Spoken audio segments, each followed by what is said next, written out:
अस्सलाम वालेकुम। तो अब हम बच्चों चैप्टर 17 की एक्सरसाइज को सॉल्व करेंगे। सबसे पहले एमसीक्यूज देख लेते हैं। एमसीक्यूज नंबर 1 है the number of collision per unit volume of the reaction mixture is called dash.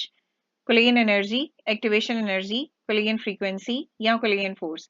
अब आप देखो पर यूनिट वॉल्यूम। अब पर यूनिट वॉल्यूम का मतलब क्या होगा कि आप फ्रीक्वेंसी की बात कर रहे हैं, तो आंसर क्या होगा फर्स्ट का सी। ठीक है। सेकेंड देखो, if the reactant possesses an energy higher than the activation energy, अगर रिएक्टेंट की एनर्जी एक्टिवेशन एनर्जी से ज्यादा होगी द रिएक्शन विल बी, तो रिएक्शन क्या होगा बच्चों? रिएक्शन होगा फास्ट। क्लियर? बिकॉज जितनी ज्यादा एनर्जी ज्यादा होगी वो जल्दी से उस एनर्जी को, एक्टिवेशन एनर्जी को ओवरकम करेगा और प्रोडक्ट जल्दी बन जाएगा। ठीक है। इसके बाद थर्ड एमसीक्यूज देखो, which of the following explain the increase in a rate of reaction in the presence of catalyst. अगर कैटलिस्ट होगा तो रिएक्शन का रेट इंक्रीज होगा। क्लियर? तो इनमें से कौन सी लाइन जो है वो उस चीज को एक्सप्लेन कर रही है? First one is catalyst provide an extra energy to the reactant molecule. नहीं, catalyst provide the alternated pathway which lower the activation energy. ये बात हमने पढ़ी है कि पाथवे को अल्टर कर देता है। क्लियर? तो चलो सी और डी भी देख लेते हैं। Catalyst increase the collision frequency, decrease collision frequency, ये कुछ नहीं है इंक्रीज एंड डिक्रीज। ठीक है। वो जस्ट अल्टर करता है पाथवे को जिससे एक्टिवेशन एनर्जी लोअर हो जाती है। तो बी है आंसर थर्ड का। ठीक है। फोर्थ वन देखो, which of the collision statement is correct. इनमें से कौन सी करेक्ट है? First one, collision with energy equal to और greater than the activation energy that lead to the reaction. Clear?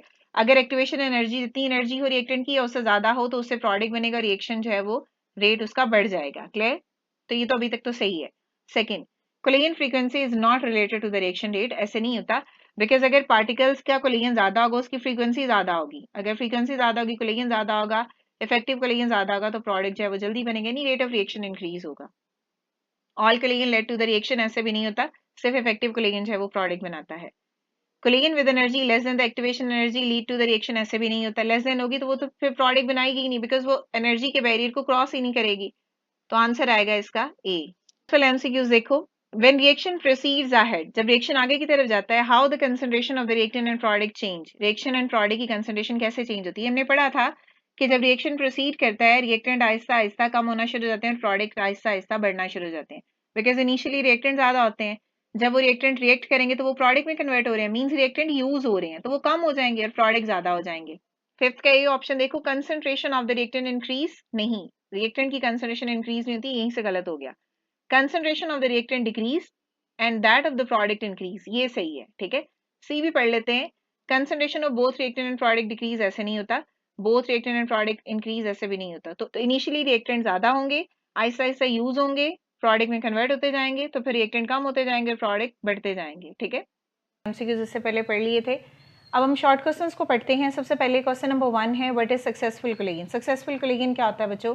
So it is the particle interaction that result in a chemical reactions. Clear?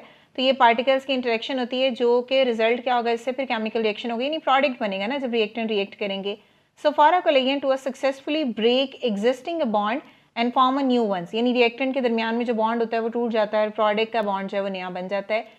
The reactant particles must have enough kinetic energy and collide with the correct orientation। तो ये दो points को आपने understand करना है।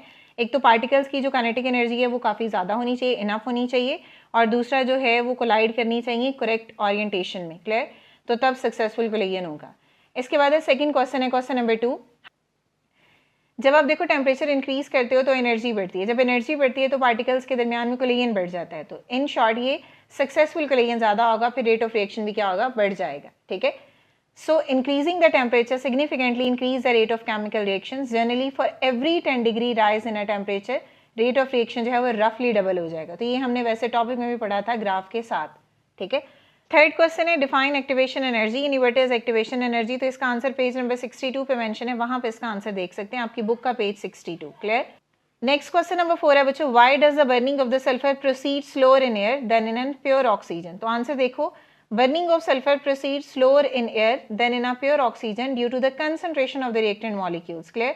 सो air only contain 21% of oxygen. जब oxygen की जो क्वांटिटी वो लिमिटेड है तो ऑब्वियसली बात है रिएक्शन भी क्या होगा फिर बच्चों, स्लोअर ही होगा। while the pure oxygen is 100% reactive, जबकि प्योर जो ऑक्सीजन होती है वो क्या होती है, 100% रिएक्टिव होगी। ठीक है।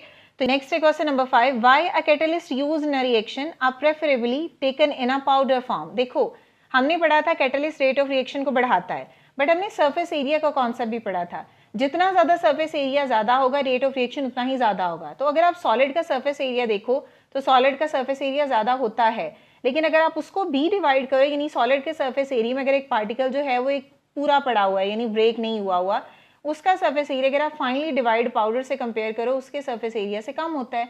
मीन्स जो फाइनली डिवाइड सॉलिड है उसका सरफेस एरिया ज़्यादा होगा एज कम्पेयर टू एक सिंपल जो ब्लॉक या बॉक्स होगा, ठीक है। So catalyst are primarily used in a powder form because the state maximise their surface area. इस स्टेट में क्या होगा कि सरफेस एरिया ज़्यादा होगा, और जितना सरफेस एरिया ज़्यादा होता है रेट ऑफ रिएक्शन उतना ही ज़्यादा होता है। A large surface area exposes a more active site to the reactant molecules, ठीक है, leading to the more frequent collision and significantly faster the rate of reactions। तो बात अल्टीमेटली वही आ जाती है यहाँ पे। क्वेश्चन नंबर 6 है बच्चों, why is the rate of reaction often very fast at the beginning of the reaction? Start में क्या होता है बच्चों, रिएक्टेंट की क्वांटिटी मैक्सिमम होती है, तो जब रिएक्टेंट्स रिएक्ट कर रहे होंगे तो इनिशियली रिएक्शन फास्ट होगा, आहिस्ता आहिस्ता रिएक्टेंट कंज्यूम होकर प्रोडक्ट बनाते जाएंगे, फिर रिएक्शन जो है वो क्या होगा, स्लो हो जाएगा, और फिर रिएक्टेंट कन्वर्ट हो जाएंगे प्रोडक्ट में, ठीक है। So reaction are fastest at the start because the reactant concentration are highest and the reaction speed depend on the frequency of the successful collision between the particles। Clear? इसके बाद बच्चों question number 7 मैंने यहाँ mention नहीं किया, आप अपनी book से देख लो, क्वेश्चन मैं पढ़ देती हूँ। क्वेश्चन है, magnesium does not react with air at room temperature but it react very fast at high temperature giving intense white light, explain. अब उसने कहा कि जो मैग्नीशियम है वो एयर के साथ जो है वो रिएक्ट नहीं करता है रूम टेम्परेचर पे, बट जब आप टेम्परेचर इंक्रीज कर देते हो तो मैग्नीशियम रिएक्ट करेगा, और रिएक्ट करने के साथ वो क्या करता है, इंटेंस व्हाइट लाइट प्रोड्यूस करता है। अब उसने कहा इसका रीजन बताएं। तो देखो बच्चों, जब आप टेम्परेचर सिंपली इंक्रीज करते हो तो रिएक्शन में जो पार्टिकल्स इन्वॉल्व हैं उनकी एनर्जी बढ़ जाती है। जब एनर्जी बढ़ेगी तो इट मीन्स दैट कि वो एक्टिवेशन एनर्जी की बैरियर को ओवरकम करेंगे, प्रोडक्ट बनाएंगे ना। तो यही रीजन यहाँ पे है, because intense heat provide the required activation energy. आपने इतनी उसको एनर्जी, इतना टेम्परेचर देना है कि वो पार्टिकल्स एक्टिवेशन एनर्जी जितनी एनर्जी रख लें, फिर उसके बाद वो प्रोडक्ट में कन्वर्ट होंगे। Clear?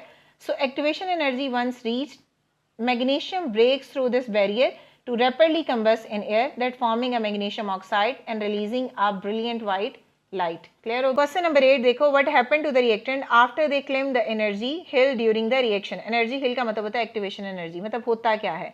So after claiming the energy hill, जब एक reactant जो है वो activation energy जितनी energy attain कर लेता है by collision, so फिर वो reactant क्या हो जाएगा, फिर unstable हो जाते हैं, ठीक है, high energy पे। और वो स्टेट जहाँ पे पार्टिकल्स यानी रिएक्टेंट अनस्टेबल हो जाए उसको हम ट्रांजिशन स्टेट बोलते हैं। So from this peak the molecule slide down the other side of the hill to rapidly form a new stable product.